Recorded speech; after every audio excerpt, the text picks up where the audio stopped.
খুব কম সময়ে খুব কম তেল দিয়ে কাঠের জালে চিকেন রান্নার রেসিপি শেয়ার করব আপনাদের সঙ্গে আজ। আমি প্রিয়াঙ্কা, আপনারা দেখছেন প্রিয়াঙ্কা রান্নাঘর। চলুন তাহলে দেখে নেওয়া যাক। প্রথমে উনুনটাকে ধরিয়ে নিয়েছি, এবার কড়াইটাকে বসিয়ে দিলাম। কড়াইটা গরম হওয়া অবধি একটু ওয়েট করব। গরম হয়ে গেছে, তেল দিয়ে দিয়েছি। তেলের মধ্যে আলুগুলোকে দিয়ে দেবো ভাজার জন্য। রান্নাটা অবশ্যই সাদা তেলে করছি, আপনারা সর্ষের তেলে করতে পারেন। আলুটার মধ্যে একটু নুন দিয়ে দেব,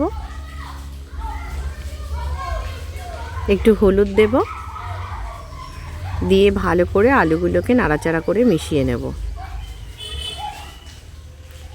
আলুগুলো একটু ভাজা ভাজা হয়ে গেছে, এবার তুলে নেব। নিয়ে আমি আরেকটু তেল দিয়ে দিলাম, দিয়ে এবার পেঁয়াজ দিয়ে দেব ভাজার জন্য। পেঁয়াজটা একটু নাড়াচাড়া করে নেওয়া হয়ে গেছে, এবার আদা রসুন পেস্ট দিয়ে দিলাম, দিয়ে মশলাটাকে ভালো করে কষিয়ে নিচ্ছি। এর মধ্যে দিয়ে দেবো স্বাদ মতো নুন, দিয়ে মশলাটাকে আবারও একটু নাড়াচাড়া করে নেব। একটু বাটি ধোয়া জলটা দিয়ে দিলাম আদা রসুনের। এটা হলো ধনে, জিরে আর শুকনো লঙ্কা একসঙ্গে পেস্ট করা, সেই মশলাটা এর মধ্যে দিয়ে দিলাম। এবার হলুদ দিয়ে দিলাম, দিয়ে ভালো করে নাড়াচাড়া করে মিশিয়ে নেব। আবার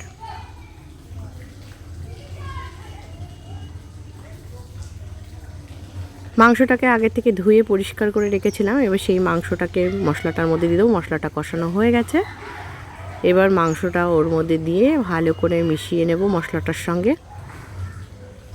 মশলাটাও কিন্তু আমি খুব বেশি দিইনি,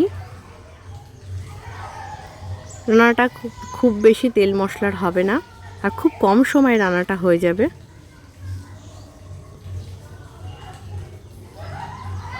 ভালো করে মশলাটার সঙ্গে মাংসটাকে মিশিয়ে নিচ্ছি।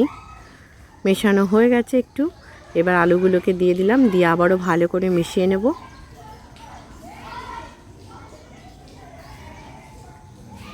কাঠের জালে রান্না করলে তার কিন্তু স্বাদই একটা অন্যরকম হয়, খেতে ভীষণ টেস্ট হয়।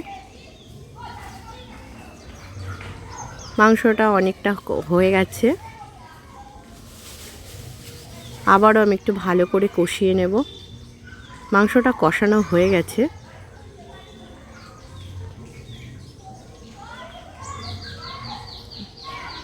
এবার এর মধ্যে আমি জল ঢেলে দেব।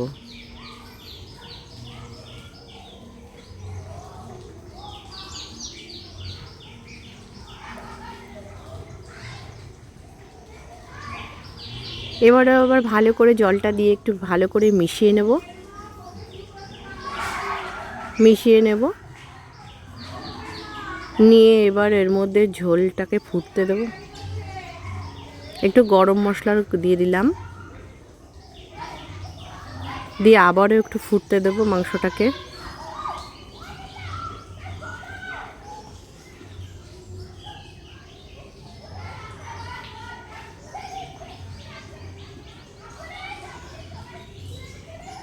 মাংসটা ভালো ফুটে উঠেছে, আপনারা দেখতেই পাচ্ছেন। রান্নাটা হয়েই যাচ্ছে প্রায়। মাংসটা আর হতে বেশিক্ষণ সময় লাগবে না, হয়ে যাবে। রান্নাটা ভালো লাগলে চ্যানেলটিকে সাবস্ক্রাইব করার অনুরোধ রইল। দেখুন রান্নাটা পরিবেশনের জন্য পুরো রেডি।